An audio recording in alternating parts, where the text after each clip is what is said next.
Saludos y buenas tardes. Tardes, noches. Ya tardes, noches y dentro de un rato, noches, tardes. Vamos, hoy hemos puesto todos los santos de cabeza, hemos puesto velas y todo lo demás para que no se nos vuelva a caer el internet. Hemos hecho estamos haciendo un montón de cosas. Mire, hoy en el programa de las virales no lo pudimos terminar, no logré recuperar el internet y bueno, así toca. Ahí Serafín Valencia me ha recomendado que hagamos una auditoría digital para ver si puede ser que estemos pinchados o algo que me esté afectando, no lo sé. Vamos a tener que hacer algunos ajustes para que podamos limpiar. Puede ser que anden ahí algunos ratas dentro del sistema digital y vamos a tener que limpiarlo. Pero bueno, aquí seguimos. Estamos ahora y vamos a aprovechar una excelente plática. Yo de verdad les recomiendo que si pueden irse conectando, vayan conectándose. Quiero decirles que hemos hecho este programa más temprano porque a las 8 tenemos cadena nacional y no quería dejar de tener la oportunidad de conversar con el economista César Villalona y poder recoger análisis, valoraciones que César ha hecho acerca de cómo arranca el contexto económico, cómo eso contrasta con la recién encuesta que acabamos de ver y además cómo esto se puede transitar, digamos, en materia de la marcha que se dio el domingo 25. Son temas económicos los principales de la gente. De aquí en adelante tenemos que ponerle coco todos. Olvidémonos de hablar de otros temas. Bueno, siempre es importante estar atento, informado, ubicado de lo que está pasando. Pero el tema principal es el económico. Cuando ustedes vean que el gobierno habla de cualquier otra cosa menos del económico, es porque está evitando el principal tema, un tema donde evidentemente tiene problemas. Y por eso es que necesitamos amplificar el debate sobre lo que está pasando en materia económica. Es la gran deuda. Es el área que se le llama el talón de Aquiles, o puede ser en realidad el fracaso, el principal fracaso en materia de esta gestión de gobierno. Así que bienvenidos, quiero darles la bienvenida, por supuesto, pedirles que nos regale su like, que nos ayude a compartir este contenido, que por favor converse con nosotros y que por supuesto comparta, que si usted quiere apoyarnos, bienvenido, ya sea estrellitas allá a la comunidad de Facebook o nos puede enviar sus super stickers, así es, ¿verdad? Super stickers, super chats al YouTube. Estamos transmitiendo en Facebook, en YouTube y en X. Bienvenidos, entonces. Quiero darle la bienvenida a nuestro invitado César. Gracias, César, por estar con nosotros. Habíamos dejado pendiente esta plática, pero hoy creo que es buen momento para poder tenerla. Bienvenido, César. Bien, ¿qué tal, Franklin? Saludo a ti y a tus seguidores, que sé que son muchos. Aquí una comunidad que vamos creciendo. ¿Sabes, César? Te voy a contar. Ayer o antier creo que llegamos a los 21,000 suscriptores ya en YouTube. En Facebook estamos llegando como a los 38 o 39,000 suscriptores ya en la página de Facebook. En TikTok estamos casi llegando a los 40,000 ya. Y ahí vamos. Y yo creo que en X estamos por llegar a los 9,000. Así que va creciendo la comunidad. Y como yo digo, esta es una plataforma hecha para combatir la desinformación y la manipulación. Así que ojalá que siga creciendo. Y gracias a ti y a todas las personas, los invitados, los expertos, los analistas, todos los que vienen a compartir con nosotros su punto de vista, su mirada del país, porque de verdad te digo que nos ayudan a ubicarnos. ¿Sabes qué? Te voy a contar algo así rapidito, de entrada, para que la gente también se vaya ubicando y le demos tiempo que vaya llegando.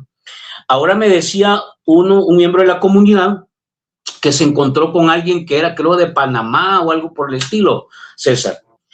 Y me dice, mire, me saludó y todo, y cuando me saludó me empezó a hablar del gobierno de Bukele y él venía bien feliz porque él creía que aquí el gobierno y el país estaba bien, y yo le empecé a contar lo que estaba pasando. Y dice que el señor terminó asustado, que él no sabía nada de eso, que él no sabía de los presos, que él no sabía de la persecución, que no sabía del bloqueo a la información, que no sabía de cómo se manejan las instituciones.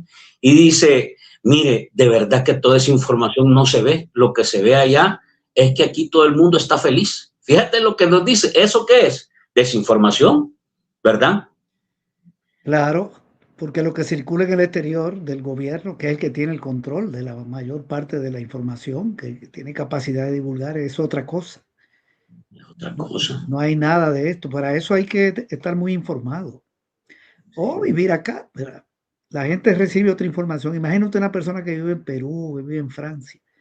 ¿Qué puede recibir de aquí? Un video del gobierno inaugurando una carretera de la época de Martínez porque cualquier cosa divulgan. Pero bueno, eso es lo que hay. Eso es lo que hay. Así que hay que seguir, César. Bueno, tres cosas me parece que son el punto de partida y te las voy a poner sobre la mesa y abramos con un análisis tuyo así como de introducción.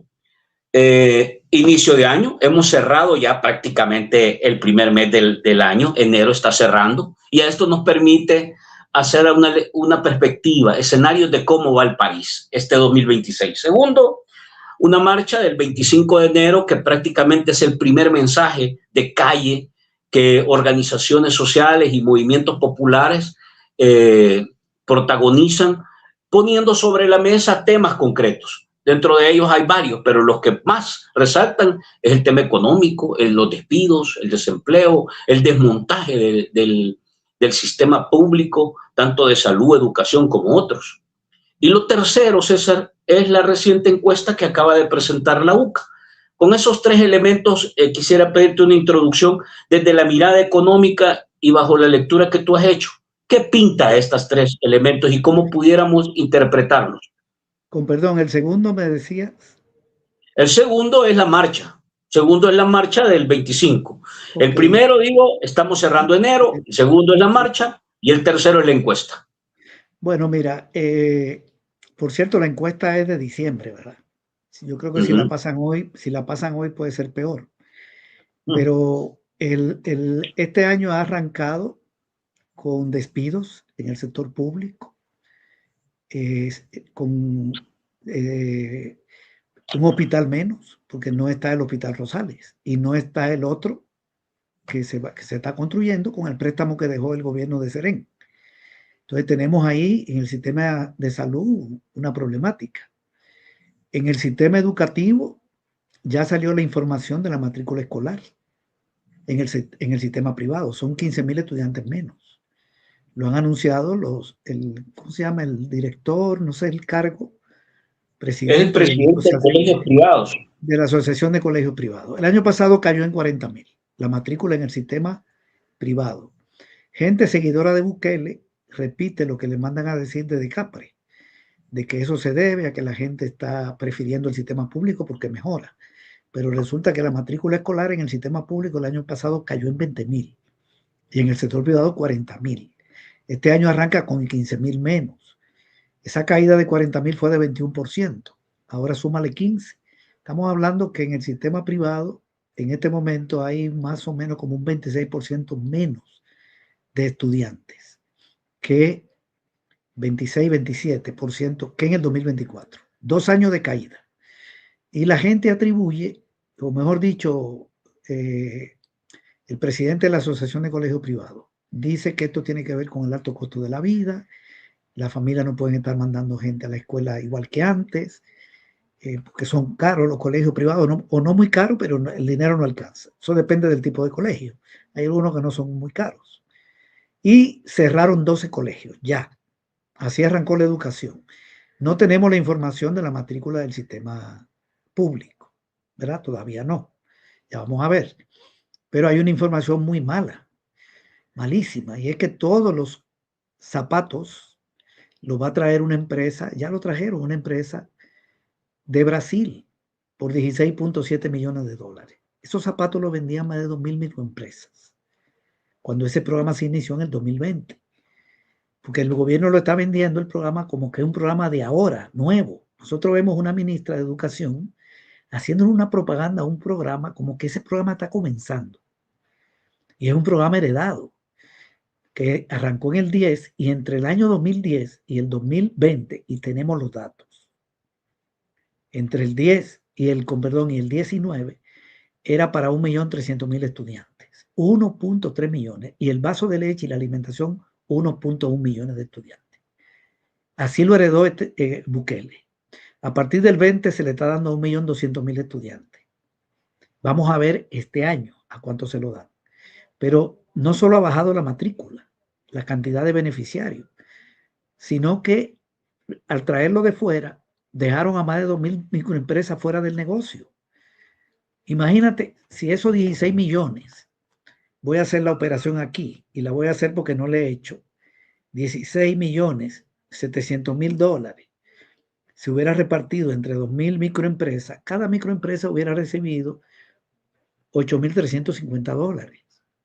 ¿Verdad? Le viene bien por venderle esos zapatos al gobierno. Una cantidad determinada de zapatos, hay que repartirla. Entonces, la han dejado fuera. MIPYMES. Y hay que dejar claro aquí, hay que decir que las MIPYMES generan el 99.3% del empleo. Ese es un dato exacto del sector privado del país. El 99.3%. Porque muchas son informales, otras son formales, la mayoría son formales.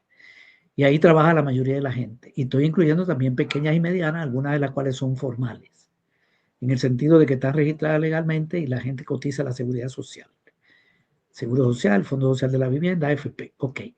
Las empresas que no son de los millonarios, muchas de ellas son de sobrevivencia, otras con utilidades muy pequeñas, otras con una poquita de utilidad mejor, sobre todo las medianas, que no son la mayoría son micro, que son hasta 10 empleados, hasta 9, y las pequeñas van de 10 a 49, y la mediana de 50 a 99.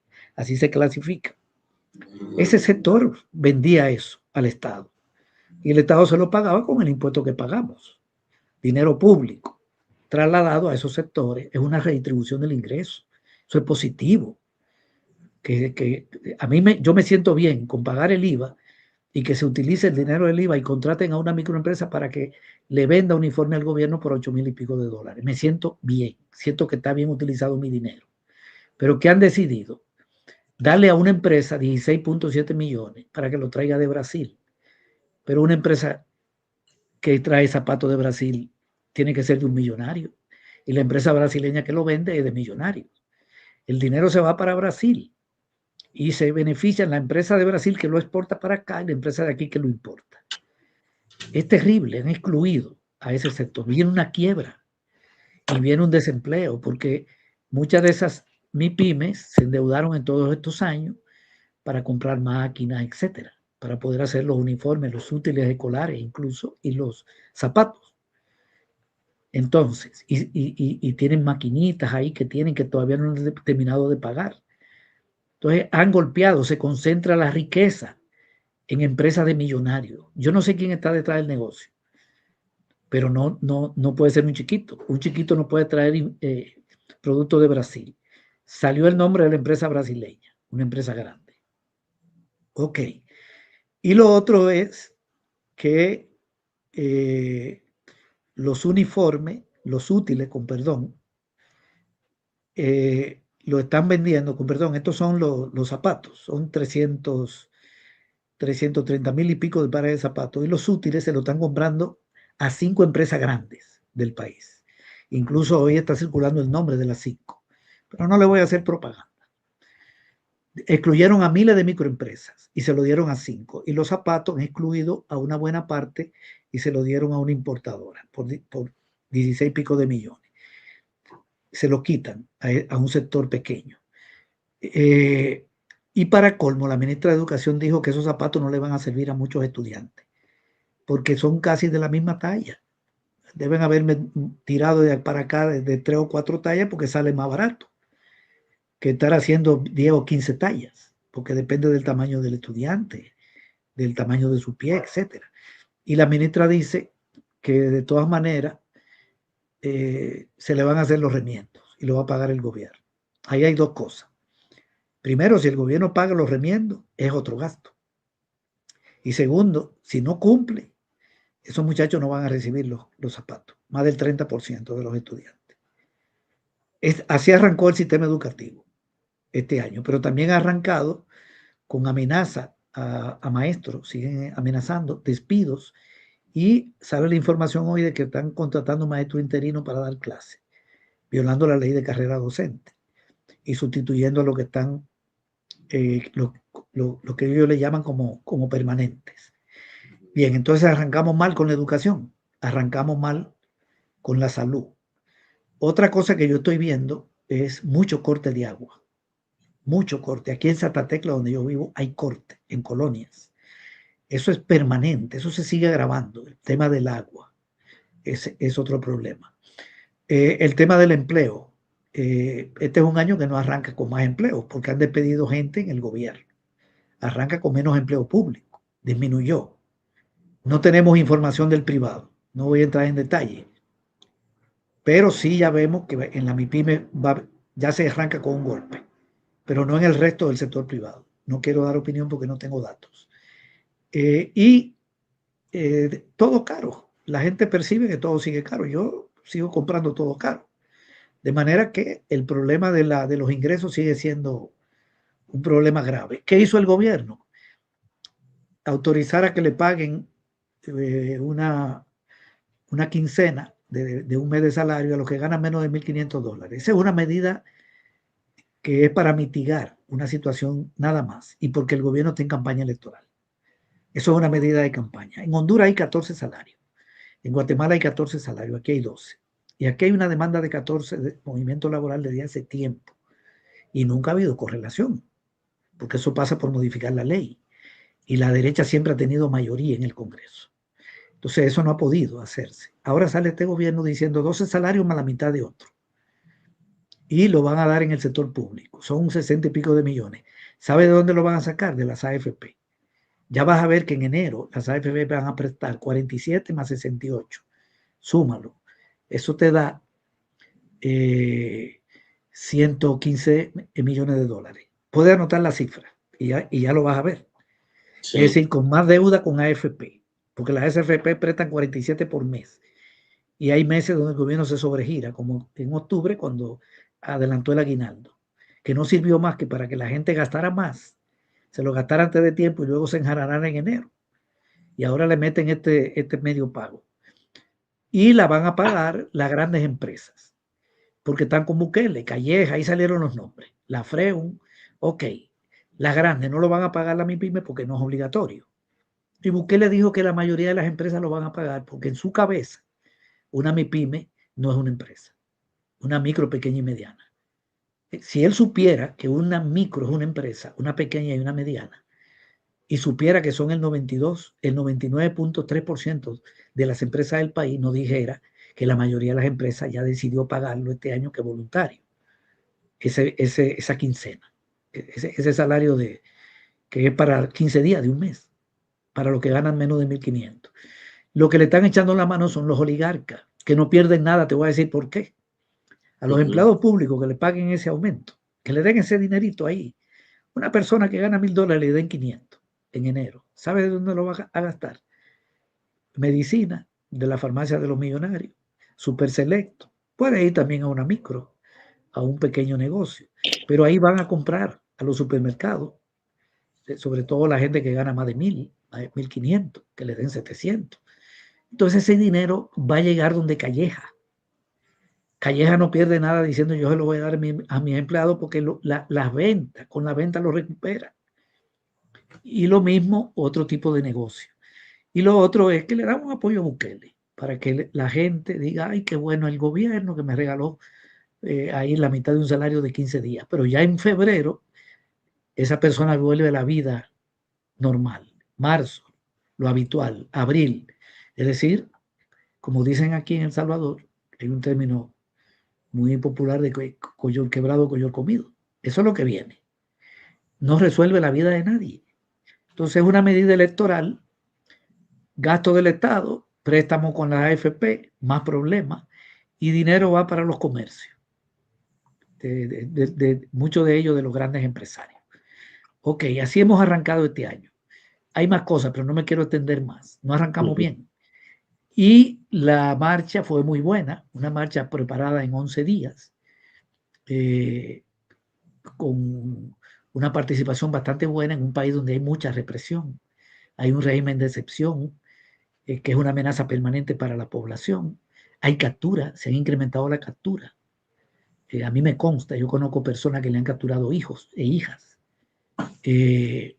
La persecución política también, que no es solo la de que le aplican a una persona que se la llevan en el marco del régimen de excepción, sino a funcionarios de los gobiernos anteriores, etc. Miedo. En el país tenemos miedo. En ese contexto de amenaza y de tantos problemas económicos que tiene la gente, que haya marchado, según me han contado, entre 2.500 y 3.000 personas, es una cantidad buena. Además, ahí no marchó la derecha, como en el pasado, que se movían bases de Arena y de otro partido, que la hacían un poquito más grande. Hoy se movieron bases de izquierda. Es el movimiento popular de izquierda. No estamos en contra de que marchen otra gente. Lo que quiero decir es que es una marcha de gente de más calidad en el sentido del compromiso político. Y moverse del interior del país aquí, a este país, a la capital, con todo caro, tener que pagar un bus, etcétera. Moverse como sea, no deja de ser problemático para la gente. Eso cuesta y tenerse que desayunar para aguantar esa caminata, etcétera. Bueno, no es fácil esa caminata en medio del sol, beber agua, comprar agua, y fue buenísima, con consignas muy concretas en defensa de los logros de los acuerdos de paz, contra los retrocesos y en contra del aumento del costo de la vida, de los desempleos, la represión del gobierno, la violación del marco legal, la continuidad del régimen de excepción, en contra de las violaciones de los derechos humanos, que son muchísimas, no solo a las víctimas del régimen de excepción, sino a toda la gente que está perseguida, la prensa, periodistas que han abandonado el país, defensores y defensoras de derechos humanos, sindicalistas presos, sindicatos que no tienen legalidad, son 400, persecución a ONGs, etc. En ese contexto, esa marcha fue muy exitosa. Yo considero que el año arrancó bien desde la lógica del movimiento popular. Y es un buen mensaje, porque este es un año donde las cosas se van a ir complicando, sobre todo en términos económicos y en términos políticos también. Bueno, es lo que puedo comentar. Sobre la encuesta y lo que se marcó en la marcha, te quiero llevar por ahí. ¿Tú consideras, César, que esto de alguna manera marca el sello con el que se va a mover el 2026, que es la condición económica? Y en qué, si pudiéramos describirla, César, ¿cuáles las 4 o 5 características que marcan la situación económica en este país al arranque? ¿Y cuáles son las que en tu lógica, a partir de lo que el gobierno ha mostrado, si es que ha mostrado algo en materia de la agenda económica, qué se puede modificar o qué consideras tú que se va a modificar? 5 o 6 aspectos así fundamentales, estratégicos, que tú digas, estos son los que marcan la economía del país en el 2026. Correcto. Vamos a ver, entonces, quería decir como algo previo lo siguiente. En el 2024, cuando Bukele tomó posesión de su segundo mandato en junio, él anunció una medicina amarga y terminó el 24. Pero en medio del anuncio de la medicina amarga siempre hace mucha propaganda de que vienen mejorías. Inauguraron los agromercados por ahí por julio del 24, que el turismo que está creciendo, que el sector construcción, siempre hay como una propaganda de que la economía va bien, aunque él admitió que la economía estaba mal y que venía una medicina amarga.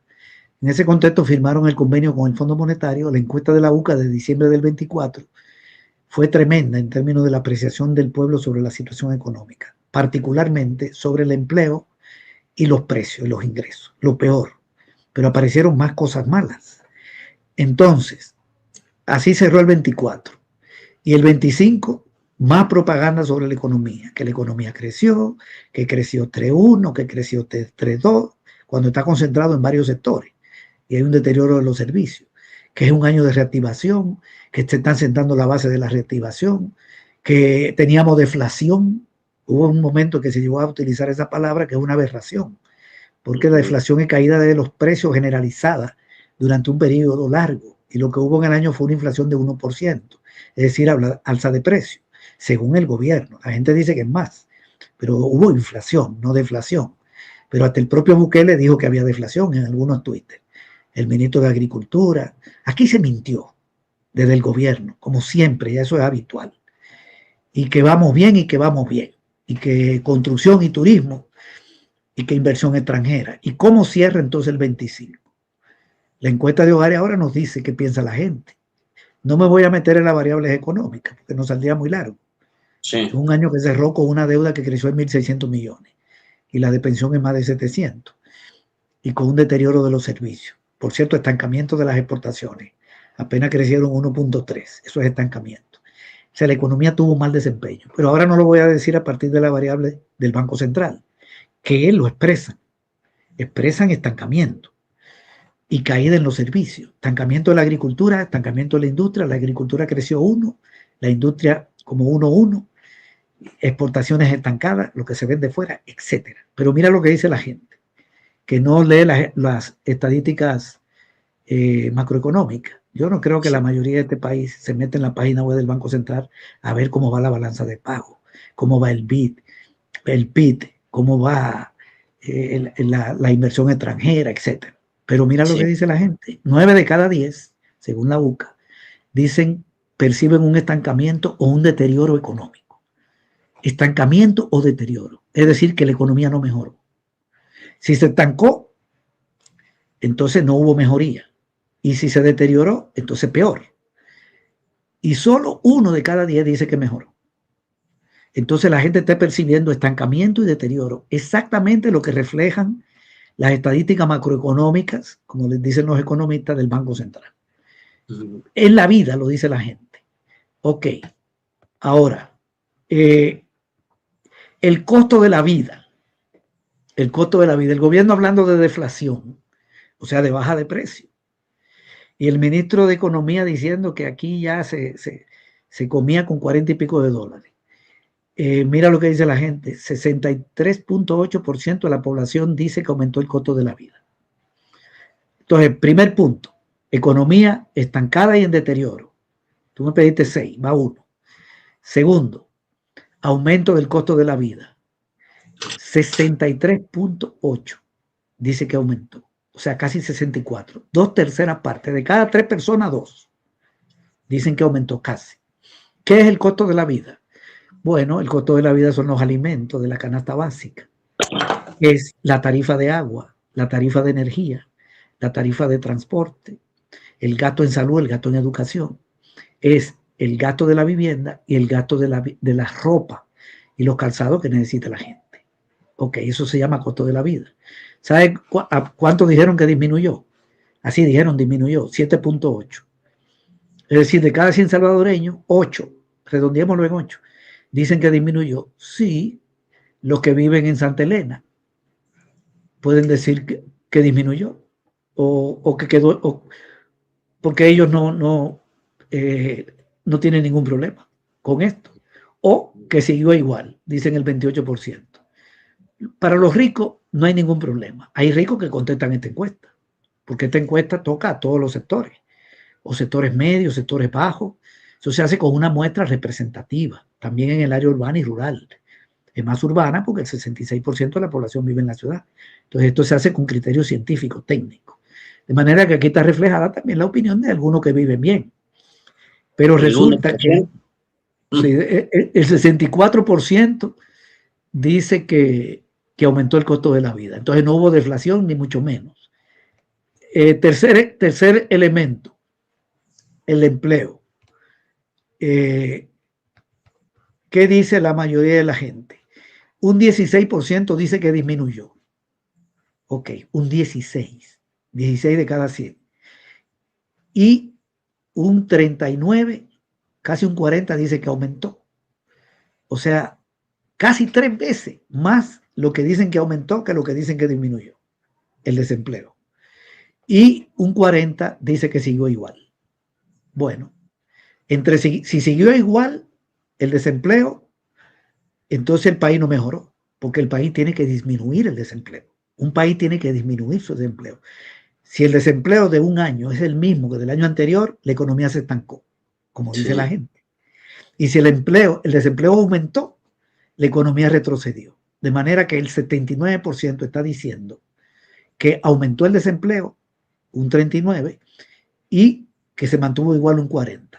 Eso quiere decir que la economía se estancó y también cayó. Algunos sectores cayeron y otros se estancaron. Y solo un 16% percibe mejoría en el empleo. Yo creo que ahí no hay que agregar mucho. Van 3 elementos. El salario. Dice que le preguntan sobre el salario mínimo a la gente. ¿Qué tanto ha beneficiado a la población? El 33% dice nada. Perdón, el 21% dice nada y un 33% dice poco. Es decir, que el 55%, cuando lo redondeo, está diciendo que ese salario no sirvió para poco o para nada.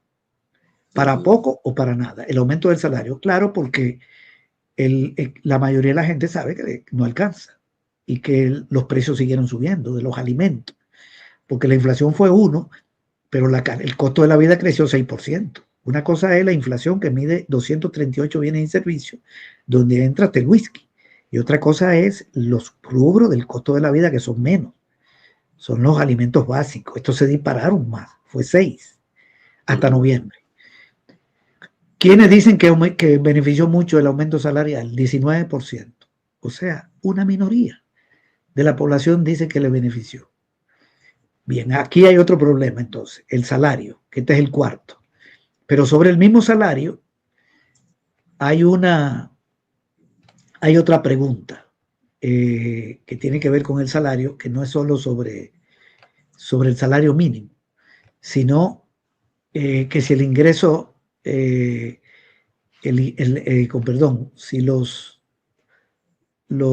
cuál debe ser el salario mínimo. Fíjate que me llamó la atención esta opinión de la gente. La gente dice que debe ser $548 y ese salario mínimo está en 408. A mí me llamó la atención este dato y te voy a decir por qué, Franklin. Porque la Constitución dice que el salario mínimo debe cubrir el costo de la vida. ¿Tú sabes cómo está el costo de la vida? En $560. Y la gente ha dicho que el salario debe ser 548. Es decir que la gente, yo no sé si que la gente maneja la información. Sí, pero la mejor gente, que los economistas, digo yo. Mejor que sí. Por lo menos mejor que el ministro de Economía. Mejor que el ministro de Economía.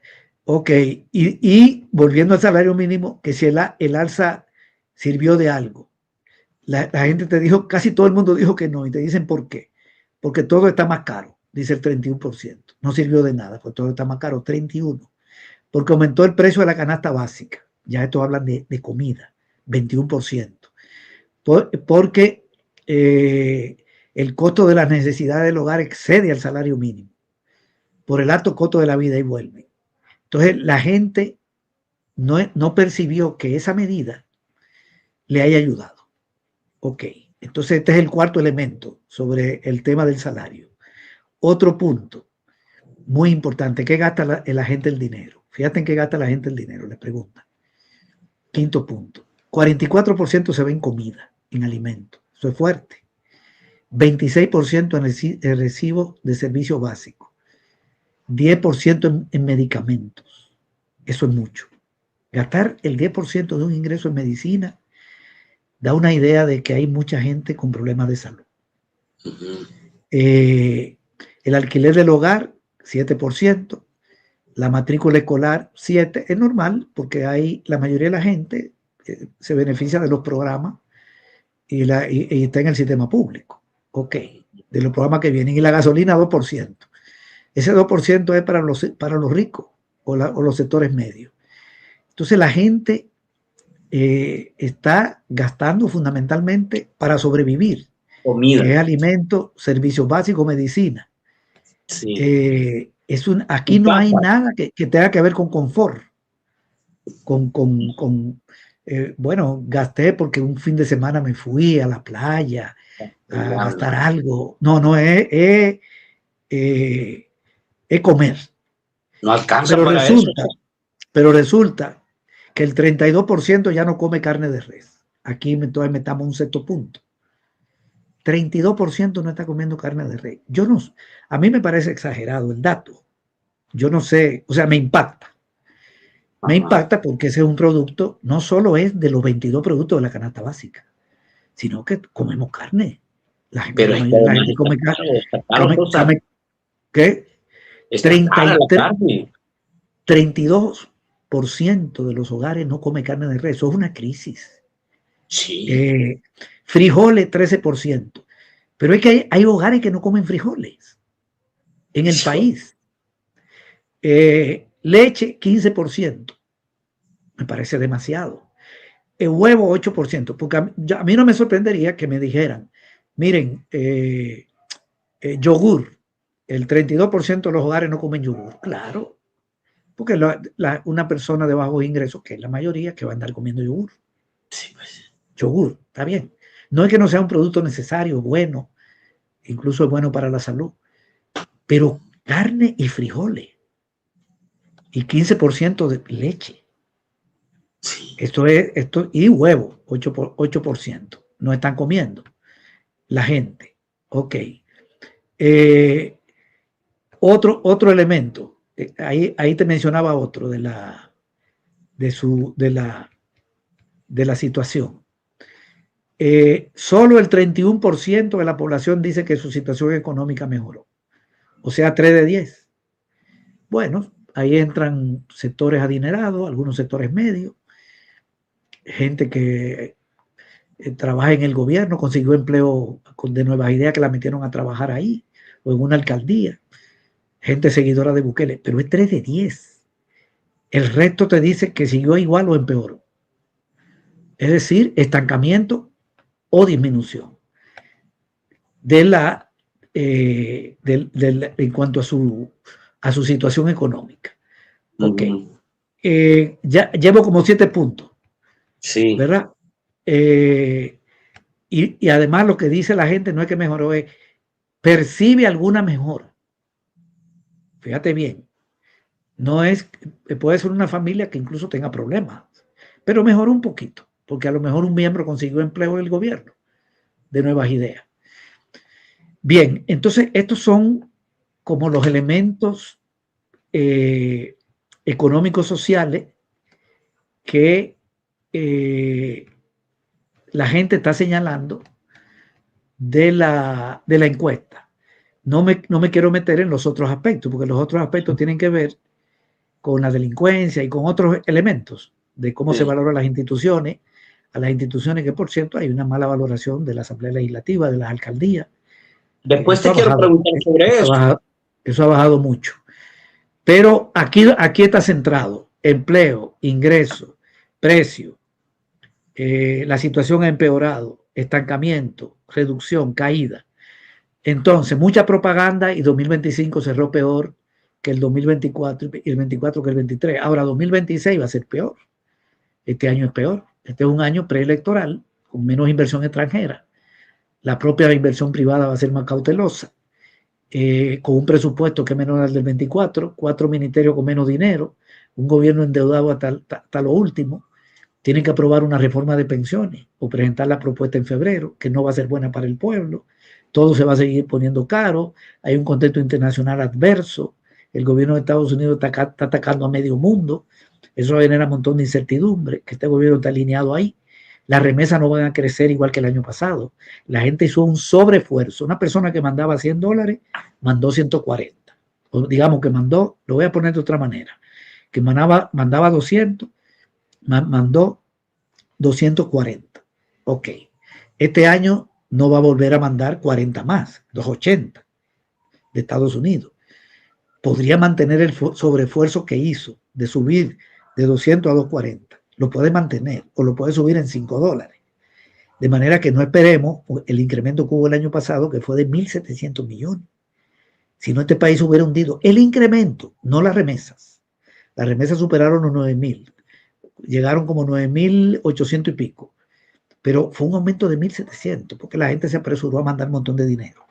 Y que está por la presión que hay en Estados Unidos, el impuesto que le iban a poner, la expulsión de salvadoreños y salvadoreñas que viven allá. Eso pasó en Honduras también, aumentó mucho.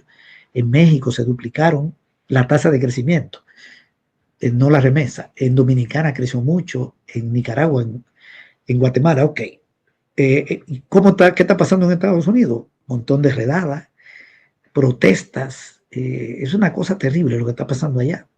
Un gobierno que ya perdió varias gobernaciones, la alcaldía de Nueva York, peleado con el Congreso, peleado con el presidente de la Reserva Federal, un loco, peleado con el planeta, incluyendo su propio pueblo, incluyendo el sistema de partido que hay allá, o al otro partido, y gente de su propio partido, que votaron con los demócratas para decirle: usted no puede actuar contra Venezuela si no le pide permiso al Congreso. 5 republicanos. Deje de estar haciendo locura, cálmese. Que quiere hacer una guerra con un país de la OTAN, Dinamarca, que es dueño de ese país. A ese país pertenece Groenlandia, es una posesión colonial, pero digamos, pertenece a Groenlandia. Y una economía de Estados Unidos que no va bien, que se debate entre si bajan la tasa de interés para aumentar los créditos, la producción y el empleo, que llegó a 4.6, la más alta desde el 20, o a costa de que suban los precios por el incremento del circulante, o que mantenga la tasa de interés baja para que no suban los precios, pero a costa de que no aumenta la inversión ni el empleo. La economía de Estados Unidos cerró en 1.8 de crecimiento, la China en más de 5, la India en más de 7, Colombia 3.4, todos los países que agreden. En México aumentó sus exportaciones a Estados Unidos en un 7% y la total en un 9%, récord de exportación. Brasil aumentó sus importaciones 3.4%, récord, y la aumentó en cantidad y en valor. China la aumentó en casi 7% y la disminuyó a Estados Unidos en un 20%. Vendió menos en Estados Unidos, pero vendió más en total, porque vendió en Europa, vendió en África, en Asia, etcétera, en América Latina. Yo tengo todos esos datos y lo que veo es Europa estancada, con un crecimiento de 0.7 Alemania, 0.1 Alemania, 0.7 Francia. Ninguna llega a 1, salvo Turquía y España. Y Estados Unidos con problemas. Entonces, en ese contexto, nosotros tenemos mucha dependencia de Estados Unidos por el lado de las exportaciones, de las remesas. Y ahí va a haber problemas. Este no va a ser un año de un incremento de 1.700 millones de remesas. Van a crecer, pero podrían crecer en 200, 300 millones, que no está mal, pero eso significa que viene un descenso en cuanto a cómo creció el año pasado.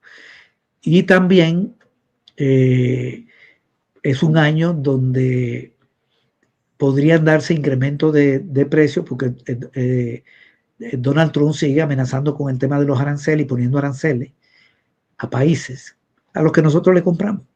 Entonces eso viene más caro, eso carece costo, eso carece todo, materia prima, etc. Y el 27 va a ser peor, porque el 27 es el año donde hay que pagarle a las AFP 800 millones por el dinero que administran de la gente. Yo prefiero ni pensar cómo van a resolver eso, cómo le van a entrar a eso. De manera que estas encuestas van a ser cada vez peores. Eso es lo que yo percibo como perspectiva. Aquí, en cuanto a las condiciones de vida del pueblo, peores en cuanto a eso. Mira, César, voy a leerte comentarios, nada más te dejo esta pregunta que es la que ha estado rondando. No sé si se puede interpretar así.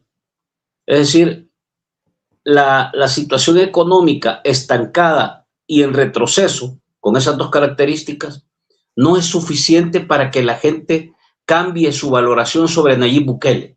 Sigue ponderándolo positivamente según la encuesta de la UCA. Te dejo esa pregunta y voy a leerte comentarios para que después incluyas eso dentro de tu análisis. Vamos a los comentarios de la comunidad. Han caído buena cantidad de comentarios, César. Vamos a hacerlo rápido. Te pido ahí que vayas tomando nota y después nos ayudes a despejar. Ojalá el satélite Jocatlán nos deje hacer programa ahora, dice Alfonso. Qué jodido hemos estado. Saludos, Fran. Ismael, Fran, ¿a qué horas es la cadena? A las 8 tenemos cadena ahora. Se los recuerdo, por favor, estén pendientes. Mayrita Montiel, saludos a todos los conectados, bendiciones. Dice, una auditoría digital, una limpieza de chat para ilustrar a los que comentan, que lo hagan de manera respetuosa. Correcto, vamos a trabajar en todo eso. Saludos, Fran, dice la pequeña Lulú.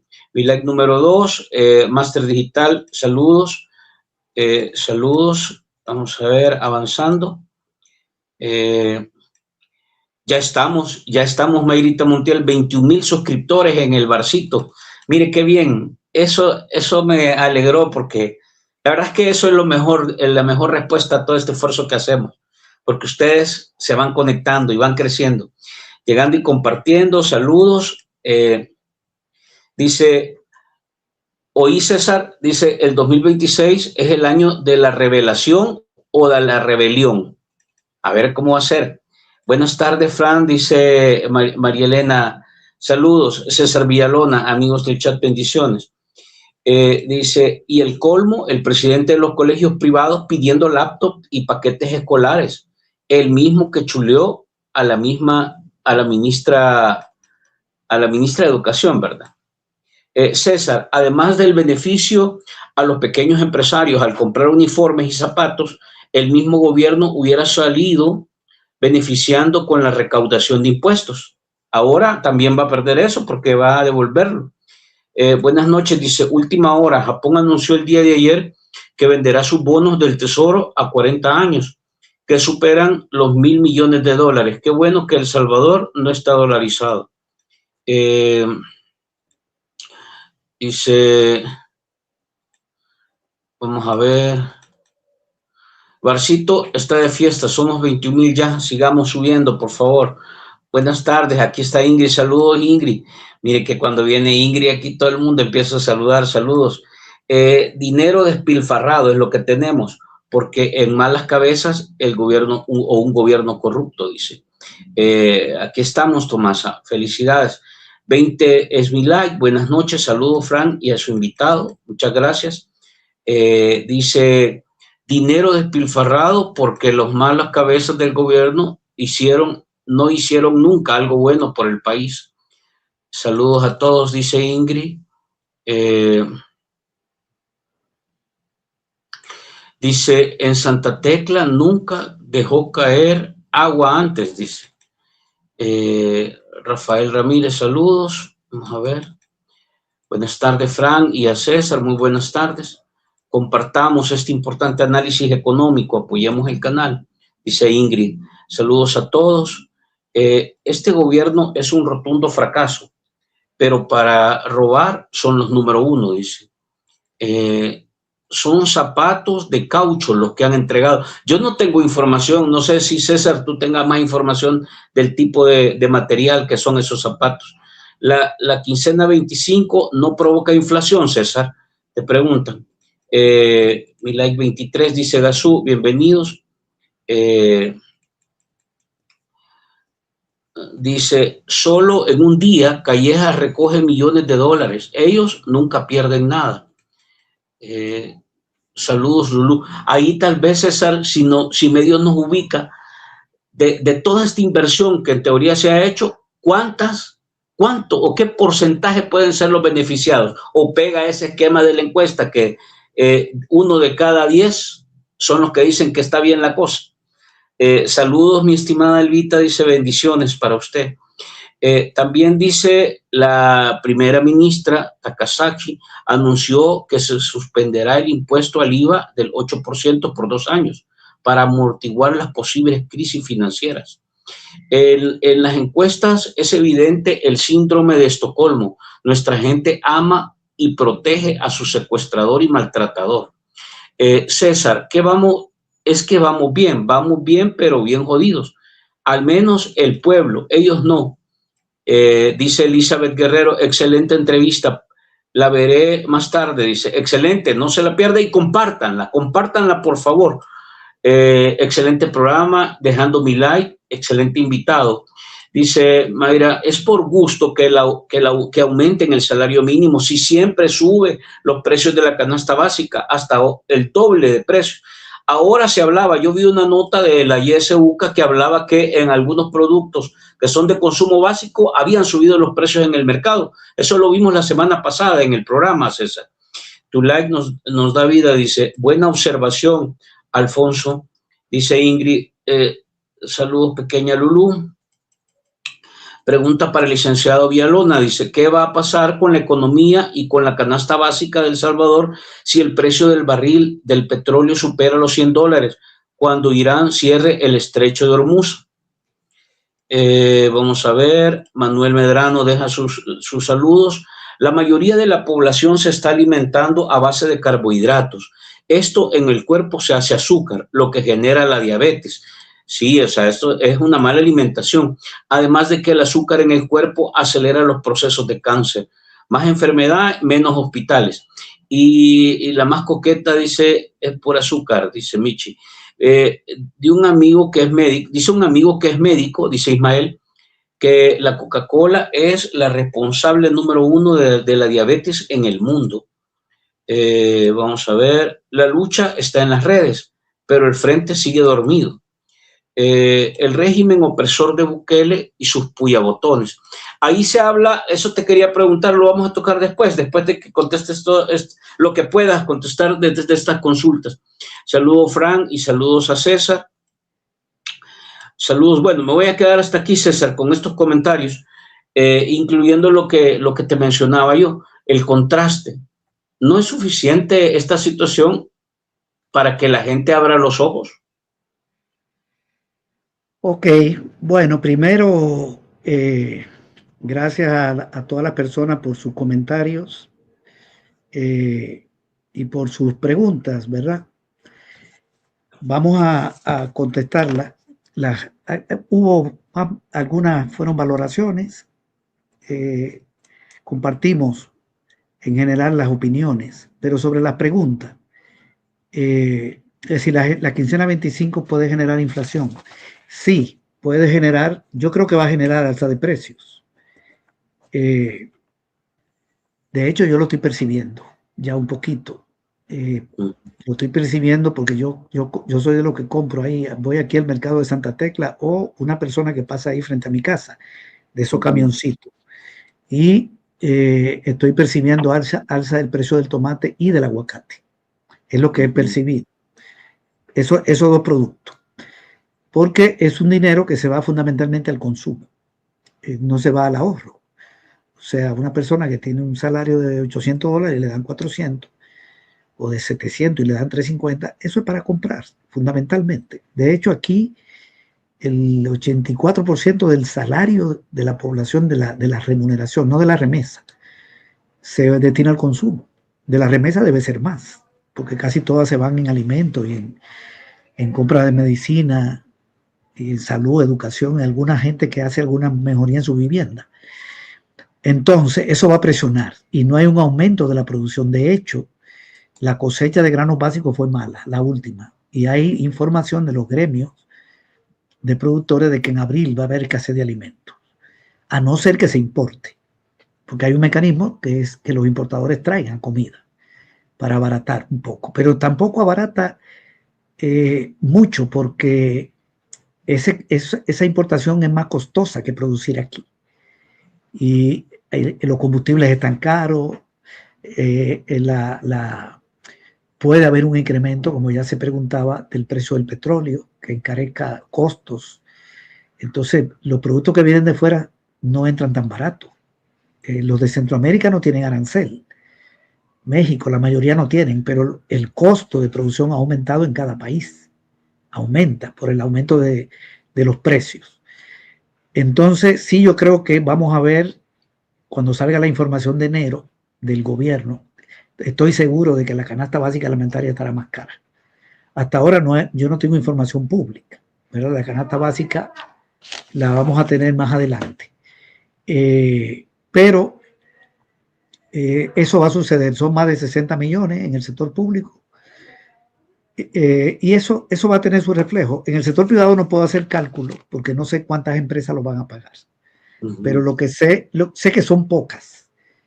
Son pocas, pero la gran empresa, en las grandes empresas de más de 100 empleados, trabaja más o menos el 30% de la población. Ellas son menos del 1% de las empresas, pero como son grandes, algunas generan 3.000, 3.500. No sé qué costo va a ser.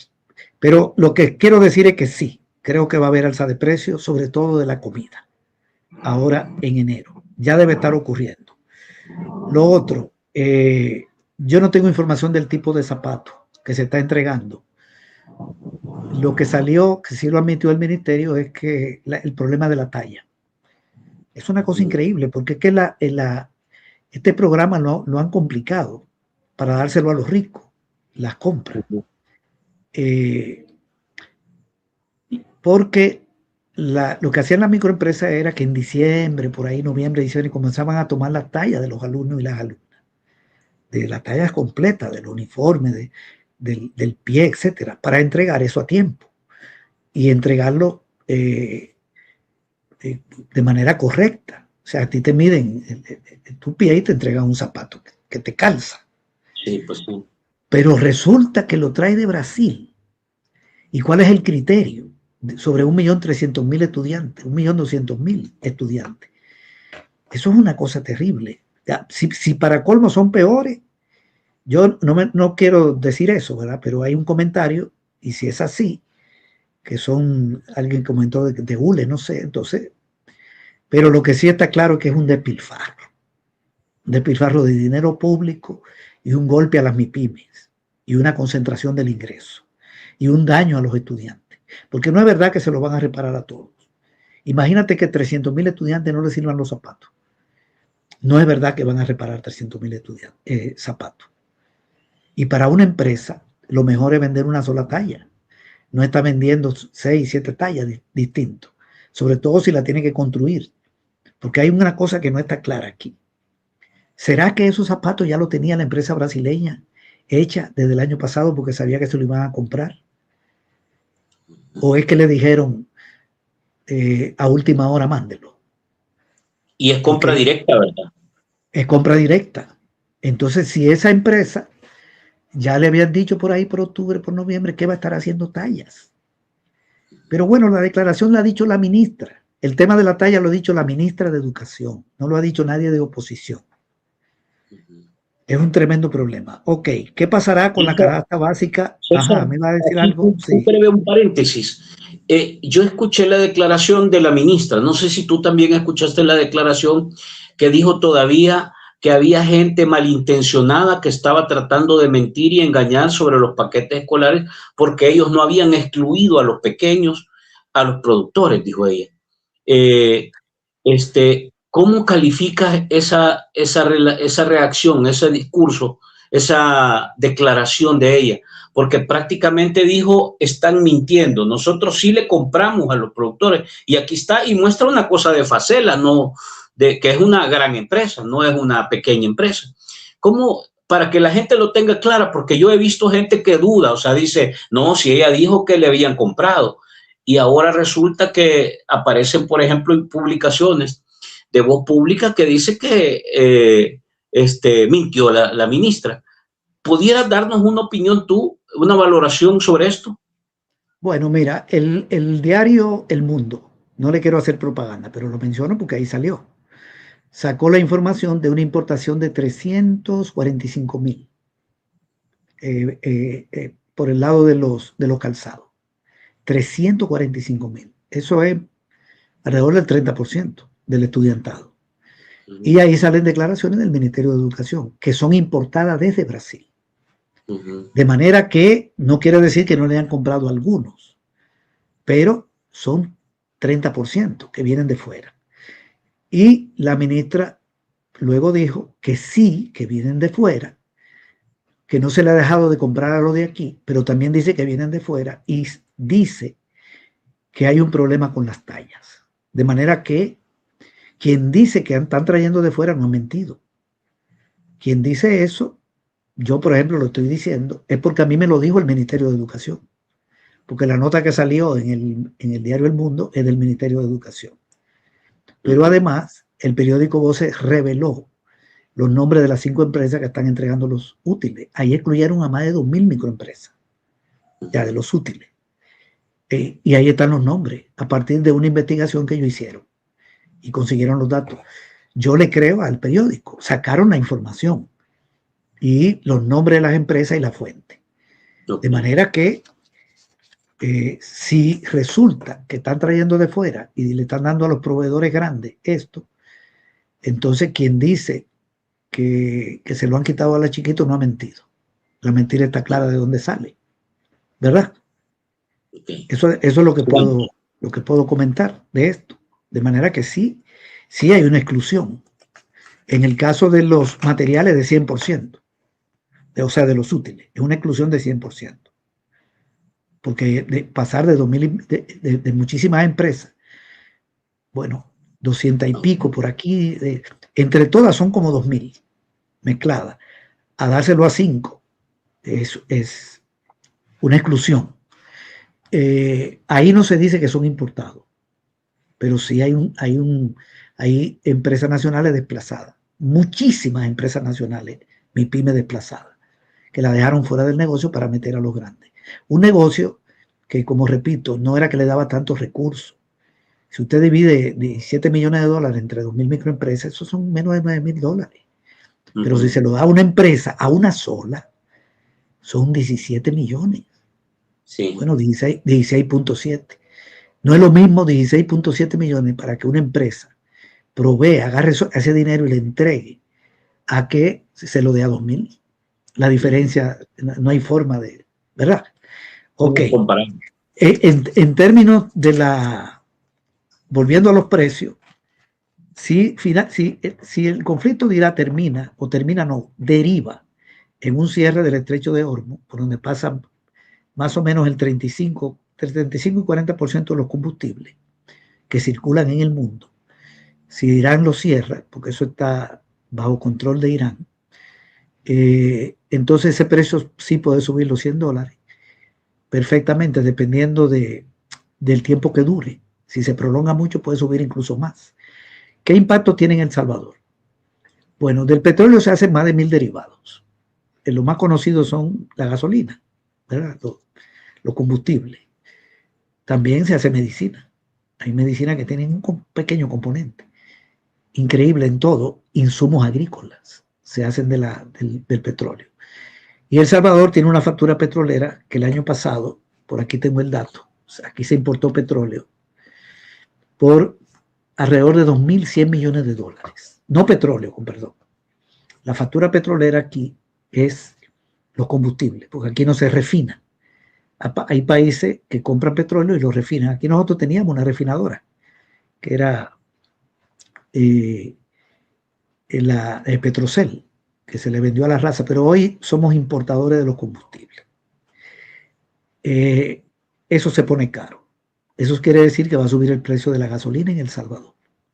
Si llega a más, si sube el precio del petróleo, suponiendo que se dé ese problema. La gasolina, el diésel, bueno, los dos tipos de gasolina, el diésel, todo, el gasoil, todo. Ok. Y por lo tanto se encarece el transporte. En el caso de los combustibles, la gente que tiene vehículos lo va a pagar más caro, ya de entrada, el que tiene vehículos. Sobre todo afecta a los sectores medios. La mayoría de la población no tiene vehículo propio, pero las capas medias hay mucha gente y gente de bajo ingreso que tiene su carrito. Ok, ahí hay un golpe fuerte. Pero también se utilizan para transportar alimentos. De manera que los camiones que transportaban alimentos, todo eso se va a encarecer. Los alimentos, no solo lo que se mueven al interior del país, sino lo que se traen de fuera. Un camionero que trae productos de Guatemala o de Honduras, pues lo va a pagar más caro y se desquita en la tiendona. Ahí en la tiendona se va a reflejar el aumento del combustible. El problema del estrecho de Hormuz se va a reflejar en la tiendona o en cualquier mercado popular o en un mercado municipal o en un supermercado, porque los alimentos suben de precio, todos, por un incremento de costos. Se le trasladan a los precios. Y también hay un aumento tendría que aumentar también el costo del agua, porque el agua se transporta. Por cierto, este país el año pasado fue importador de agua de Guatemala. Entonces esas pipas mueven combustible. Todo lo que se mueve, ¿qué se mueve a través del transporte? Todo se mueve, todo tipo de cosas. Pasajeros, pasajeras. Puede ser que suba el pasaje de taxi para quienes toman taxi. Hay un encarecimiento generalizado de los precios de los bienes y también de los servicios. Se encarecerían. El Salvador importa búnker para hacer energía. Este es otro costo. Aquí más o menos el 40% de la energía es térmica, que se hace de un derivado del petróleo que se llama búnker. Entonces, como es un derivado del petróleo, entraría más caro y se encarece la energía térmica. Y aquí se aplica una fórmula que se va revisando cada 15 días el precio de la energía y se ajusta cada 3 meses. Entonces vendría un aumento de la tarifa energética. Es obligatorio. Ahí no es ni siquiera si el gobierno decide o no, sino que hay una fórmula que la aplica, a no ser que la cambie. Si no sube el precio de la energía térmica, entonces la energía térmica pierde rentabilidad. Y si llega un momento en que no es buen negocio, hay un apagón en el país y queda sin luz el 40% del territorio. Entonces tiene que aumentar el precio de la energía térmica. Pero la energía es el principal costo de producción junto con la materia prima de una industria. En una industria hay dos grandes costos: la materia prima para hacer el producto y la energía. También está la mano de obra, pero es un 20% del costo y hasta un 15% en algunas industrias. Y hay otros costos, bienes intermedios, agua, etcétera. Pero ahí es que está centrado. De manera que subir la energía no es solo que me va a llegar la tarifa más cara de energía a mi casa, sino que a la industria la paga más cara. ¿Y qué hace la industria si le sube el costo? Se lo traslada al precio de los alimentos. Pero también se utiliza la energía en el sector agropecuario, en los comercios. En los comercios es el segundo costo después de la mercancía. Es decir, usted entra a un súper y ahí hay dos grandes costos de ese súper. Todos los productos que usted ve ahí lo compró y ahora lo va a vender a otro precio. Esa compra es un costo. Ese es el más grande. El segundo es la energía con que funciona ese supermercado. El último es la mano de obra. Es poquito, anda como un 15%. De manera que los dueños de esos negocios, aquí es fundamentalmente Calleja, pero no es solo el súper, sino cualquier tienda más o menos grande, tiene un costo energético. También va a vender más caro. De manera que se encarece todo en el país, de inmediato. Y si todo se encarece, yo no tengo ninguna duda de que un precio de petróleo a más de 100 durante un año dispara la inflación más de 10% en este país, si dura un año. Y eso significa que los bancos tienen que subir la tasa de interés sobre los ahorros, porque si no la suben, se retiran los ahorros y viene una crisis bancaria. Y si suben la tasa de interés sobre los ahorros para evitar una corrida, tienen que subir la tasa de interés que cobran por los préstamos. La que pagan se llama pasiva y la que cobran se llama activa. Y si suben la de los activos, la de la tasa activa, entonces significa que todo el que tiene un crédito lo va a pagar más caro.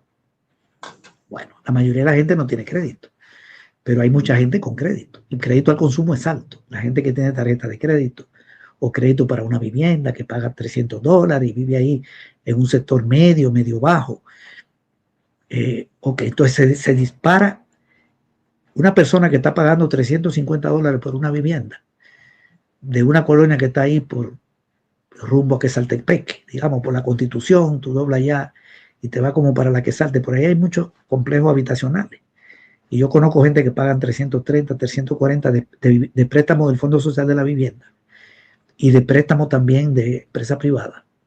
Bueno, entonces si le sube la tasa de interés y paga 400, tiene que reducir la compra de comida. Pero además, la comida también va a estar más cara.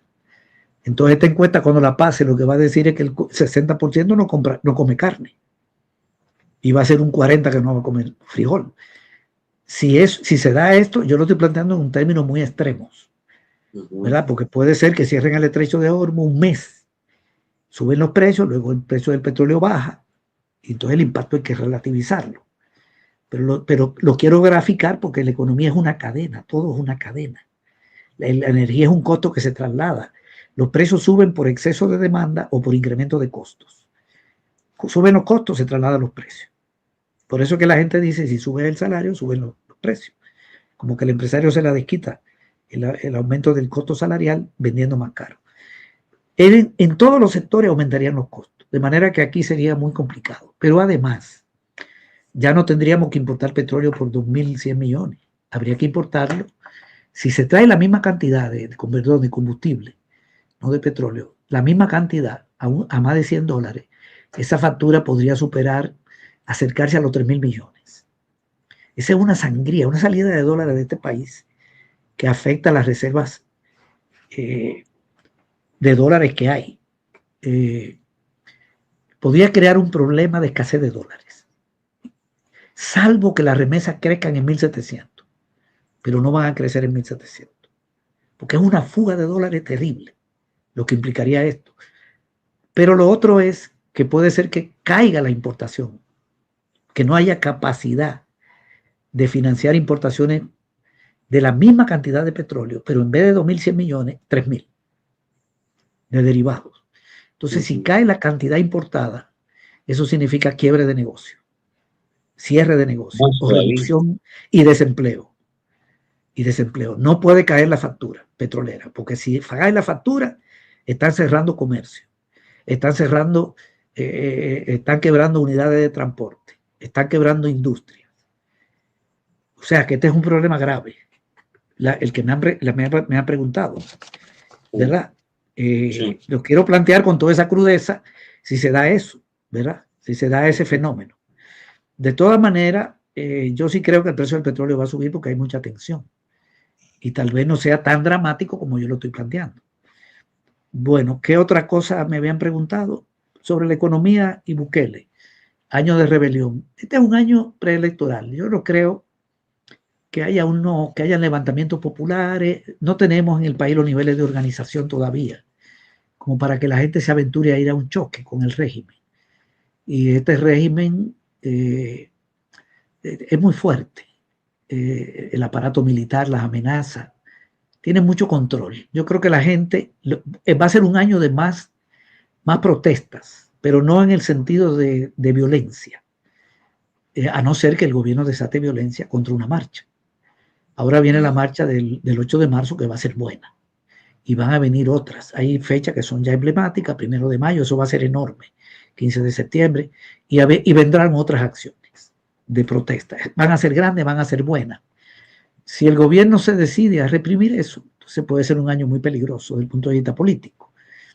Pero yo siento que eso lo podrían ir tolerando, más o menos. Hasta ahora, este gobierno a una marcha sí la golpeó, que fue la de los ambientalistas. Metieron preso al pastor y al joven que trabajaba en una ONG vinculada al tema ambiental. La demás más o menos ahí la toleran. Meten infiltrados, hay gente que dice cosas, pero hasta ahora hemos marchado desafiando el régimen de excepción, porque a cualquier persona la pueden capturar. Tal vez no sea un año de rebelión, pero sí, yo creo que va a aumentar la organización popular y las protestas. Ahora, ¿por qué Bukele mantiene una popularidad? Antes de eso, mira, el 43% de la población, solo el 43% confía en la Asamblea Legislativa. Esa es una mala nota. En los empresarios, un 42,6%. No están viendo bien a los empresarios. Pero cuando la gente no ve bien a los empresarios, no es a los micros. Los micros viven con el pueblo, ¿verdad? No están viendo bien a los grandes. Las alcaldías, 40%, no lo ve bien a los empresarios el 60%. Lo ve bien el 40%. No ve bien a las alcaldías el 57%. 57%. La ve mal, las nota 43%. Y en el caso de la asamblea, en el caso de la alcaldía, el rechazo es mayor, 60%. 60% rechaza las alcaldías. Tan fritos, eso no lo recuperas, César. 58% rechaza a los empresarios, sí, y 57% a la asamblea. A la Corte Suprema de Justicia la rechaza el 48%. Bueno, pero Bukele no sale mal. ¿Qué es lo que sucede? Para mí, esto tiene que ver con un tema llamado de carácter político. La gente sabe que la economía está mal. Pero también llama la atención que la mayoría de la gente dice que el rumbo es bueno. Ya, creo que más de un 70% de la población en la encuesta dice, esto está mal, pero vienen cosas buenas. Bueno, entonces aquí lo que tenemos que admitir, porque hay que admitirlo, es que el gobierno tiene una capacidad grande de engañar a la gente y de vender promesas. Primero, es cierto que la gente ve mejor la seguridad, pero bueno, eso está diciendo la gente desde hace ya algunos años. Seguir con este tema, ok, mejoró la seguridad. Puede ser que mucha gente diga, quiero seguir con Bukele, porque si hay un cambio aquí, ¿qué va a pasar con la seguridad? Puede ser parte del problema que hay que explicarle al país. Porque mucha gente puede decir, y si voto por la oposición, van a salir los pandilleros. Esa es una interrogante que hay que resolverla. O sea, tiene que hacerse cargo la oposición de esto, de este asunto. Ese es un fuerte que tiene Bukele, ahí, un fuerte, digamos. Y lo otro es, voy a seguir con él porque él tiene que resolver. Y hay una campaña permanente de que vienen mejorías. Bueno, esto no es nuevo. El satélite, la energía nuclear, el satélite Cucatlán, el ferry, las 1000 escuelas reparadas por día, las 4 sedes de la UE. Es infinito, no terminaríamos aquí de las promesas. Pero sigue habiendo promesas de mejoría, que estamos aprobando, que no paguen impuestos, que hagan inversiones de más de 2.000 millones de dólares, que no paguen impuestos, o sea, la inversión extranjera que llegue de más de 2.000 millones. Yo no sé si el pueblo percibe tanto esto, pero hay propaganda.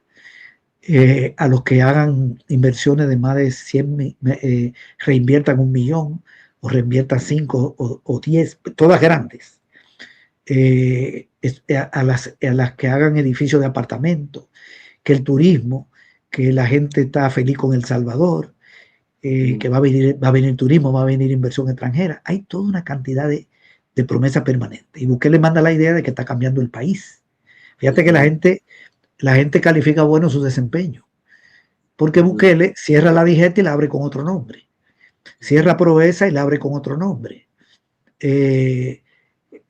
construye una biblioteca con una donación que le dejó el gobierno de Serén y se la agencia, ¿verdad? Porque eso fue con los 150 millones que le dejó el gobierno de Serén, y van a inaugurar el estadio este año, y hay otras obras, y todo es con un préstamo heredado, con una donación. Va a terminar inaugurando cualquier cosa, hasta una letrina, cualquier cosa.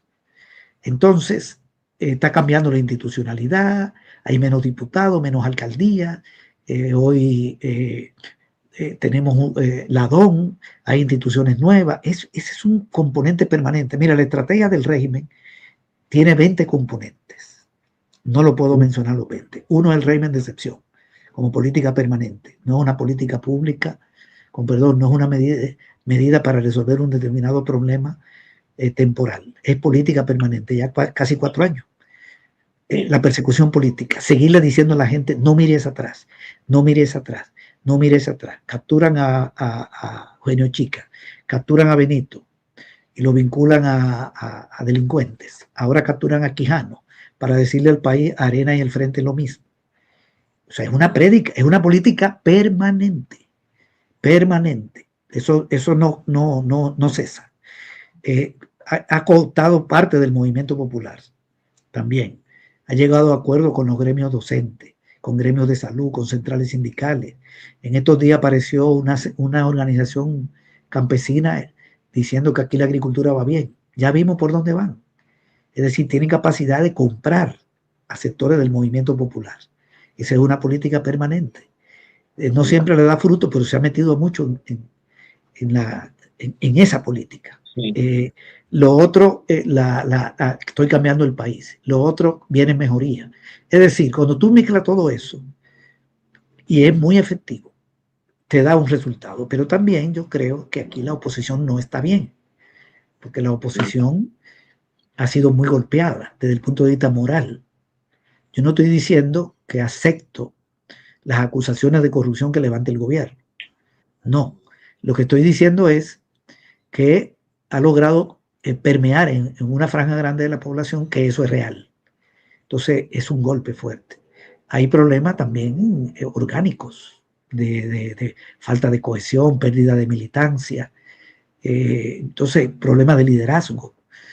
Entonces mucha gente te dice, la cosa está mal, pero yo voy a seguir con Bukele, porque yo no veo bien lo que hay, lo otro que hay aquí. Entonces, por eso yo creo que él mantiene una buena nota. ¿Hasta dónde le va a llegar eso? Esa buena nota. Bueno, hasta que aquí se recomponga la oposición política, porque si la gente no ve opción, una oposición recompuesta y con un planteamiento claro que dé la batalla mediática, entonces, y no solo mediática, con propuestas, con planteamientos, entonces los pueblos pueden aguantar mucho, porque la gente no se suicida. Hay dictaduras que duran 35 años, como en Paraguay. Aquí tuvimos la de Martínez que duró casi 14. O sea, yo no quiero decir que Bukele va a durar eso, pero no hay una relación mecánica entre las condiciones materiales de vida de una persona y sus conclusiones políticas. La relación no es mecánica. Una persona puede perder el empleo y echarle la culpa a la oposición, o puede conseguir el empleo en un determinado gobierno y favorecer a la oposición. No se sabe. En Brasil sacaron 30 millones de la pobreza. Los gobiernos del PT y el pueblo votó por Bolsonaro. Y Dilma Rousseff dijo, bueno, hicimos una investigación y la gente creía que esos programas eran un regalo divino. Otros creían que era una obligación del gobierno. No lo atribuían a una política concreta del PT. No le explicamos a la gente los programas que desarrollamos. Luego volvió Lula. Pero ¿a qué voy? Sacan 30 millones de la pobreza y gana un ultraderechista. Y Bukele al revés. Bukele hunde en la pobreza 240.000 personas, en la pobreza extrema. Y lo que estoy diciendo son datos de la encuesta del 19 y del 24. Son del gobierno. Y él no se hunde en términos de su popularidad. Entonces aquí depende de la estrategia del régimen y de la estrategia de quienes estamos en la oposición al régimen. Utilizo esta palabra. Tenemos derecho a ser de oposición, ¿verdad? Y tenemos derecho a ser pro gobierno. Cada quien tiene derecho a hacer lo que quiera. Creo que el régimen lo hace mejor que nosotros. Este es el punto, que lo está haciendo mejor. Hay que tomar en cuenta también que tiene 6 partidos.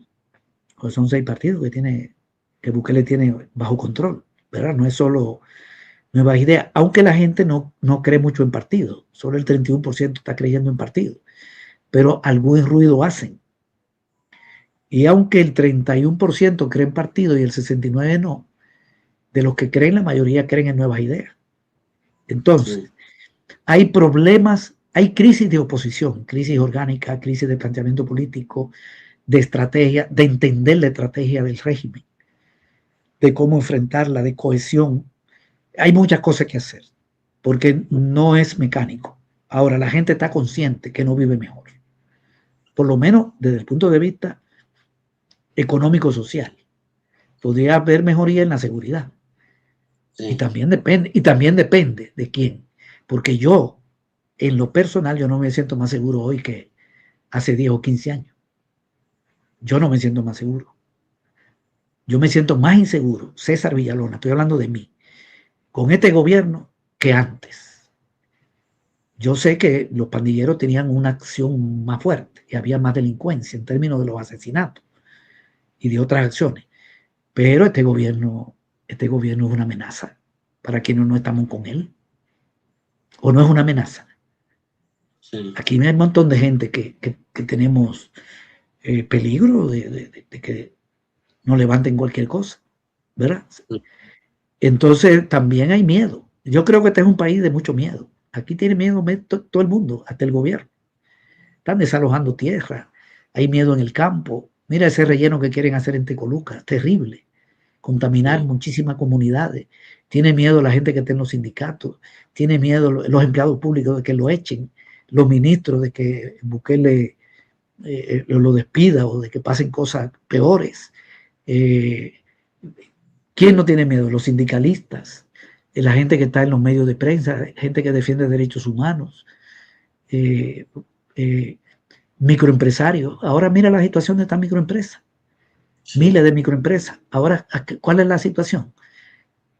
Miedo a cómo va a hacer su vida a partir de ahora que la excluyen de los paquetes. Y yo creo que también tiene miedo el gobierno. El gobierno le tiene miedo al pueblo. Si no le tuviera miedo al pueblo, no tuviera este régimen de excepción ni una política represiva. Cuando un gobierno tiene aceptación popular, gobierna a través de los mecanismos ideológicos. Cuando tiene que aplicar la fuerza de ese así, es porque no la tiene fácil. De manera que aquí hay una mezcla de cosas, ¿verdad? Pero creo que nosotros tenemos que hacer mejor el trabajo. Yo me incluyo, dentro, porque yo estoy dentro del campo de la oposición. Hago lo que puedo, pero todo el mundo tiene que mejorar, porque no puede ser que la gente sepa que todo está mal y la gente siga diciendo por el rumbo es bueno. O sea, es un problema. Yo no le echo la culpa a los pueblos, ¿verdad? No, los pueblos, la gente es la víctima de un sistema mediático, de la mentira. ¿Cómo se defiende la gente? ¿Verdad? Realmente. Bueno, sí. Bueno, excelente explicación y análisis que nos has hecho, César. Te agradezco. Gracias a ti. Porque hay varios temas, se está moviendo con mucha intensidad la agenda, Estados Unidos, lo que está pasando. A ver si la otra semana tenemos espacio para poder ampliar un poco la mirada más en lo global, César. Porque esta plática sin duda era inquitable, lo del inicio de año, y lo estamos haciendo en un momento, cerrando enero. Te agradezco, César, y quedemos en comunicación. Bueno, gracias a ti y a todas las personas que nos escucharon ahí, que dieron sus valoraciones y sus comentarios. Gracias a todos y a todas. Muy buenas noches. Gracias a todos y en unos minutos volvemos a la cadena nacional. Un abrazo.